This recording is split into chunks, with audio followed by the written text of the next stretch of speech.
Hi, welcome back to Little Suburban Homestead. So today we're going to be doing something kind of different. We're freeze drying some of our cucumbers that we got from our own garden. Now, I'm not going to blow smoke up to people because this has been a very weird year for gardens. In fact, we've been seeing videos around the world, a lot of European videos and so on that say that their gardens are just absolutely terrible and they don't know why. Now, I'm going to preface this by saying that the Thirsty Earth watering system has been killing it down there. It's been doing great. Um, I put a valve after the tomato garden, and I put a valve at the end of the whole system so that I can daily go out, turn the valve on, make sure that water's coming through the tomatoes. Yep, we got that. Just go down, turn the valve on, coming out of the whole system, got water coming out of that. I know that my Thirsty Earth system is flowing good. That's just a little thing that we added with just two valves there. So, and then I check daily the the main reservoir because remember our water is coming from four totes that are just not the cleanest. Okay, and so we want to make sure that they're flowing okay. If your totes are in really good shape, they were say that they held water in the first place and there was no debris in them, or if you're coming from city water, which I would recommend not, but hey, if you got it, then that's what you have to use. But either way, you want to make sure the water's flowing good. Anyway, so the Thirsty Earth has been working really great. Our tomato garden right now is not doing well at all, but nobody's is. My parents aren't. They're 3,000 feet higher. Um, I've known people that are out on the plains on the other side of the state. Things are just not doing very well at all. So anyway, but the cucumbers are killing it. Our lower part of our garden, where the cucumbers are, the cherry tomatoes, the bell peppers are doing great. Yeah. The celery, all the Celery, herbs and everything are just doing wonderful. Tomatoes are not doing real well beets. tonight, but we have had um, upper 90s, if not 100-degree weeks. It's been weird, and then all of a sudden next week we're supposed to be down into the middle 80s and maybe even some high 70s, which is going to be great. And it's supposed to be raining every day. So we're kind of hoping the tomatoes are going to pull out of it. Last year, of this same breed of tomatoes, we had tomatoes, the Amish paste, and they were the size of baseballs. This year, Mhm. I'm not kidding, they're the size of golf balls, I'm and they're getting, reddening up right. And yeah, they're not. we're having a lot of bottom end rot this year. Very strange, and a lot of people are having bottom end rot. So I don't really know what's going on. We're doing all the things. You could watch videos. So if you're watching these videos on how to take care of your bottom end rot on tomatoes, that's where the bottom literally rots on the bottom. You'll have a tomato that's cooking along, it's doing great, and all of a sudden, boom, and it'll rot on the bottom. Everybody's got an opinion on how to stop that. So you'll drive yourself mad. I just recommend you stop watching all those videos because you'll drive yourself mad trying to figure out how to keep your tomato. It's just probably a bad year. Anyway, so what are we doing today? We are going to be freeze drying cucumber slices, and we are spraying them with vinegar. And excuse the mess because we just have had a crazy busy Yep. week and didn't take the time to even put the tablecloth on the table that I Well, bought. So we've been here it freeze is. drying herbs and Mm-hmm. everything like that. So yeah, so show them what you're doing. Um, so we repurposed a organic cleaner bottle Yep. with white vinegar that's completely safe for food, and We're big into repurposing, by the way. mm, I don't mean like your grandma did and save every last little butter tub, no, but we but needed a sprayer and didn't have one at the time, so yeah, here we are. And we bought a fine sea salt, and so we're spraying them down with the vinegar and then sprinkling on some sea salt, and we're going to right. freeze dry, and it'll be a wonderful snack, healthy snack for later on. Yeah. So I mean, we're just kind of doing light. I don't know how many of you have eaten a salt and vinegar potato chip, and it literally feels like your mouth is burning with acid. Yeah, That's just too tearing much, your and mouth up. it probably actually is because you don't know what they're flavoring those potato chips with. So I would recommend stop eating them.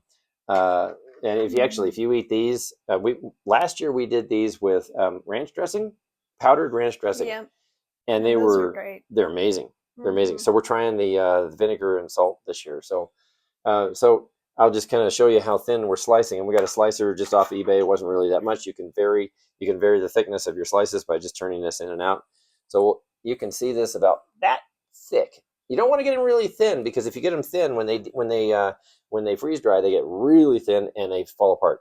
Very So fragile. that's a good thickness there, because it will get thinner on its own. So anyway, something that we really wanted to kind of talk about was two ends of the spectrum.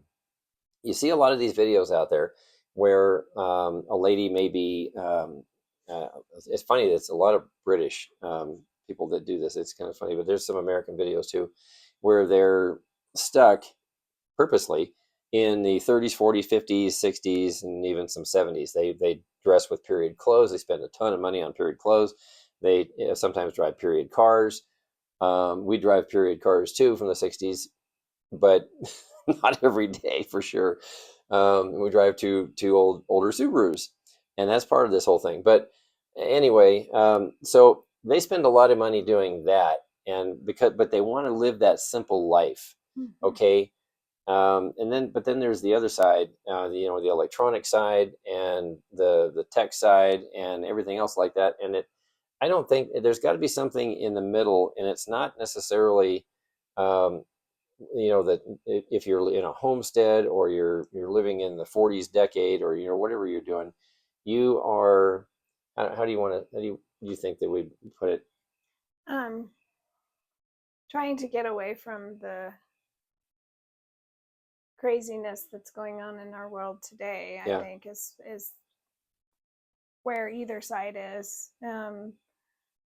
But I think spending the crazy amounts of money trying to find that era that you want to live in is excessive, a bit excessive, in my opinion, humble opinion. It makes good YouTube videos. I mean, it's cool. It's cool fun, and everything. It's fun, but it's hard to keep up. But we just want to live a not super frugal life, but that into a certain degree, but a simple, not so expensive life. We want to keep our money. That we don't make a lot of money, but we want to try to keep as much as possible. Right. And so we just wanted, I guess what we're trying to get across to you is, if you're, that, like the title, Little Suburban Homestead, obviously we have jobs, and we're actually getting close to retirement in a few years, and we're kind of talking about that, about, do we want to kind of plunge off into the homestead, not fully. So there's the other side of the spectrum, is people that have just gone full homestead. And while they may not seem the same, both of them are trying to get away from a complicated life. Yeah. It's living. I'm not saying living simple, living frugal, everything like that. That's entirely up to you. That's your choice. But and I want to say also that we don't just keep our money. There are causes, there are certain things that we believe in that we would rather our money go to than just spending wildly on expensive, even older, look on the surface simple lives, but that are expensive. Yeah. Well, again, it's just a matter of it's a choice, kind of like the spray bottle that used to be a window cleaner. It was organic window cleaner, and it was soap in the first place, and everything. And so we repurposed that bottle, and it's just a matter of, there's people when they really look at their life, they really realize that it's full complicated. My goodness, there's our own family, they're so into building these Lego sets. Have you gone into a Lego store lately? I mean, you'll croak. And I'm good. So I'm just going to tell you right now, if you are heavily immersed in, I love Legos. They're great. They're wonderful, but they cost, if you make a lot of money and you're buying Legos all the time, well, maybe you're probably not watching this channel. I'm just gonna say, I don't want to pick on Legos because they're phenomenal. I grew up when Legos were squares, and when they came out with corners and wheels, I was ecstatic. And I'm not that old, but it's okay. So if you've got subscriptions, if you've got online subscriptions constantly, and yeah, maybe you're paying for YouTube, I recommend not. So, so what if you could see commercials? So what? If you're paying for online music services, I recommend stop. Look at how much money that you're spending. Okay, here's a good one right here. So when we were building our network marketing business, we've talked about that in the past. Um, we got a dog poop service to take care of the backyard because we just didn't have any time. Well, 4 or 5 years later now, we realized I was looking at the bill and I'm like, wow, that's $68 for a month. And when we started out, I think it was either 28 or 32. It was not that. Yeah, it was way less. And okay, so add that up. That's a year. That's $820 for the year. And I called the lady and I said, well, we're going to cancel the service. She says, well, are you happy with it? I said, yeah, we're fine, but it's just too much money. And she says, well, it's only $68 a month. And I said, times 12. And there was a pause. And she goes, yeah. Like she herself had never done that. And so I'm telling you, people, start whatever you're spending in a week or a month, start taking that out through a year. And you can do what we've been doing. Like I say, I drive a 99 Subaru Outback. She has a 2010 Forester. And so, they're easy to maintain. Could we buy brand new cars? I'm going to tell you, we could buy brand new cars with cash, okay, and nice cars. We don't want to. We just don't want to. And if you do, that's fine. But I've got another channel. I'll just throw it out there. We have a family automotive business, and so it's called Old Stuff is Better. So if you want to check it out, it's called Old Stuff is Better, one word. And we talk about how new cars are just like unbelievably piles of junk, unbelievably. But so there's that spectrum. So what we're just trying to talk about tonight is just live in the middle. But it's the choice. The lifestyle is a choice to be able to do what you want to do and to be able to carry yourself through. You should always be able to have at least, and you should be able to physically touch 6 months worth of income. Something happens, you can touch it within a day or two if you don't have it on hand. A lot of people don't have it on hand. But I would encourage you to have at least a month's worth of income where you can actually physically touch it. Like right now, it's in the house. There's other stuff goes along with that. But anyway, we didn't want to drag this on too long, but we just want to talk about our cucumbers, how the garden's doing, and then just kind of touch on why we do what we do. What we do is a choice. We're living the way we are because of a choice and a determination and passions that we have for where our money goes. That we don't want to just spend Franny wants to all go outside. You want to go outside? on ourselves or on frivolous things. We'd rather let a moth in. Yay. Yeah. It's night. We'd rather be able to make choices about who we might support, who we might donate to, or something along those lines instead. So having the money, there he is. He's on the floor. Having the money to be able to do what you want to do when you want to do it is definitely an option. And I listen to. We have a family member. They're constantly saying that they're broke. Yet I look around their house, and I'm just not going to tell you. Well, okay, I'm not going to tell you who they are, but on our boy, there's Legos everywhere, expensive Legos everywhere, and they're always saying how broke they are. They never can afford to. They look at what we do and they go, "Wow, we wish we could do that." I'm like, "Well, you can. The lifestyle is a choice, and when you realize that you don't have to have everything that everybody else has. You don't have to have all the services and stuff like that. The subscriptions and things like that. Then you just realize. I'll tell you what. Here's something else too. I know we're recording on our cell phone right now, but if I could go back to, some of you remember the old NV2 flip phones. I loved my NV2, but it's 3G and they don't do 3G anymore.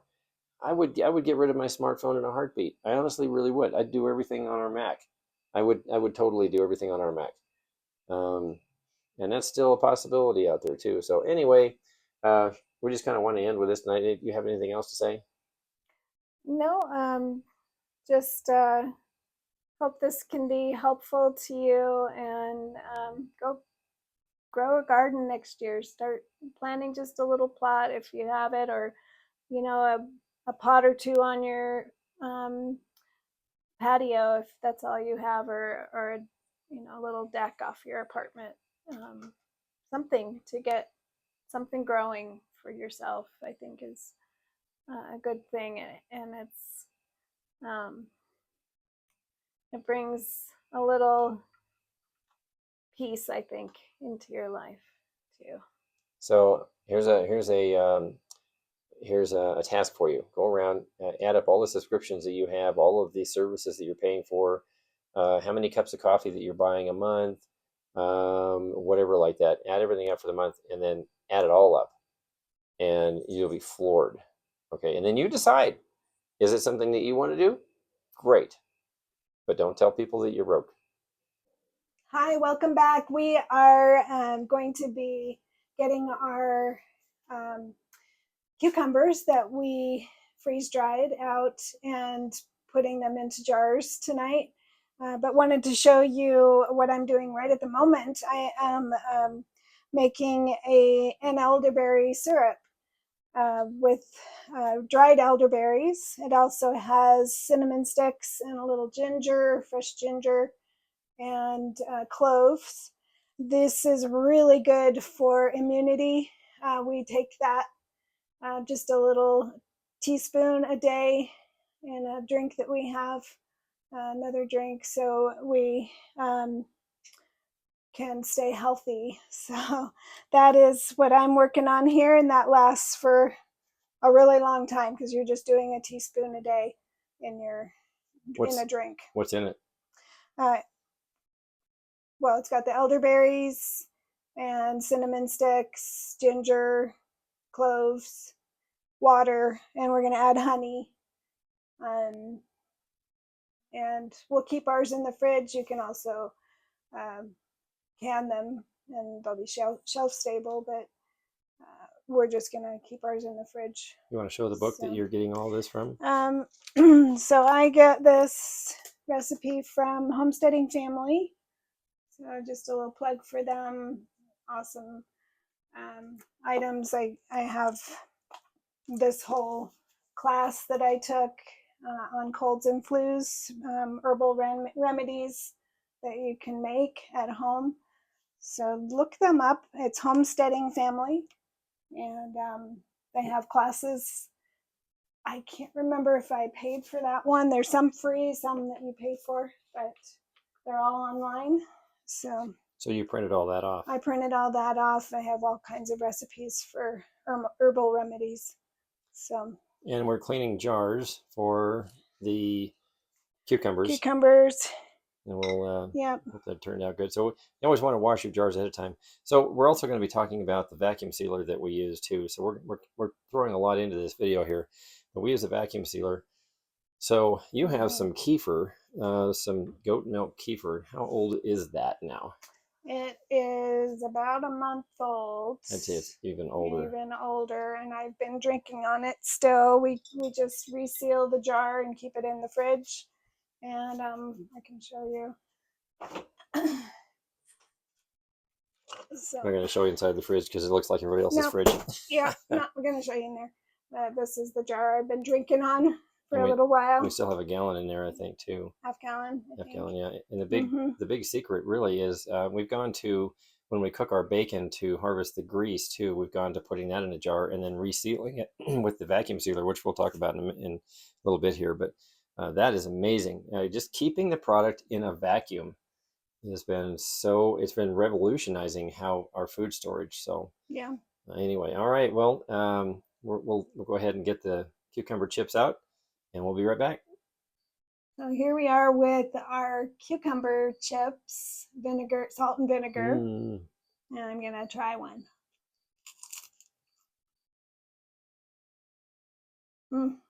delicious. You got to try them. Mm. All right, so So go ahead. we're going to put these in jars. We have done bags before, Mylar bags, but they'll get crushed and turn to powder. So Yeah, thought so better of that. a lot of people like Mylar bags. They say that they're the best for sealing. We have not found that to be true. So the lid companies, Mason, Ball, they all say the same thing, that their lids are guaranteed for 18 months. These things will stay sealed for years, and we've proven that for sure. So what we're going to do is we're going to go ahead and stack the we're going to put stack. We're going to put the cucumbers in. We'll stack them in there flat, and then maximize the space. And then we're going to use our vacuum sealer. These things get a bad rap, so I'll show you what it looks like. A lot of people say, oh, they're terrible, they don't work, things like that. So what we have found is that if you use ball or mason jar lids, They work. pretty much 100% of the time they work, huh? Yep. It's the cheaper lids, the Walmart mainstays. They're a thinner lid. I think maybe that might be what we're using. I'm not sure. Let me see. Yep, these are mainstay lids. So we'll see. Some of them are. do. Some of them. I mean, if they don't seal, then we just stick a ball or a mason lid on. But we give them the chance first. But I think that's where most people have gotten them wrong. So again, the kefir that we've got in the refrigerator is over a month old. It's fine. And in fact, our guy that sells us the goat milk and everything, we turned him on to this vacuum sealer here. And he's been selling his product this way, and he said that he's turning his customers onto it. They're getting these things. So get this, these things are only like they're like 20, 25 bucks. You can get them on Amazon, eBay. So there's an adapter that this goes onto for small lids. Okay, and so this is obviously a wide mouth, so we'll do that. And then you push the button. We'll show you how it works. But they're cheap. We even have a backup in case that one ever quits. They're rechargeable. Got a port in the top. You plug that in there, and you recharge it. And so yeah, we'll get this jar full, and we'll be right back to seal it up. All right, so we're going to go ahead and show you how the vacuum sealer works. So she's put the lid on there. You don't put the ring on, but just put the lid on there, and go ahead and hit the button, and I'll show you what it's doing. And you can hear it. So it's counting down. We're only going to do 15 seconds right now, because I always like to put in oxygen absorbers too. Now, we have found that the oxygen absorbers from Harvest Right just are the best. We deviated from them, got absorbers from a different location, and it didn't work. So anyway, yeah. So just go ahead and pull that off, and there it is. It's sealed. It's sealed. So we'll have to pull the lid off anyway, like I say, to put the absorber in. But yeah, so that kind of, you just can't beat it. A little $20, $25. I think you can buy them on the eBay. You can buy them on Amazon. And like I say, we've got a backup. But if you're ever going to have a problem with it not working, you vacuum it and you pull it off, and the lid is up in the machine. Then you know that you got a bad lid, and it's usually because it's a cheap lid. The mainstay lids, and I don't know. I'm sure there's other companies out there that sell their store brand. The lids are actually thinner. So, and you can reuse the ball and the mason jar lids because they're thicker. You pry them up carefully. And I think sometimes they're bent. Yeah, we find some of the mainstays are bent. So anyway, that's kind of it. So you want to close this out here?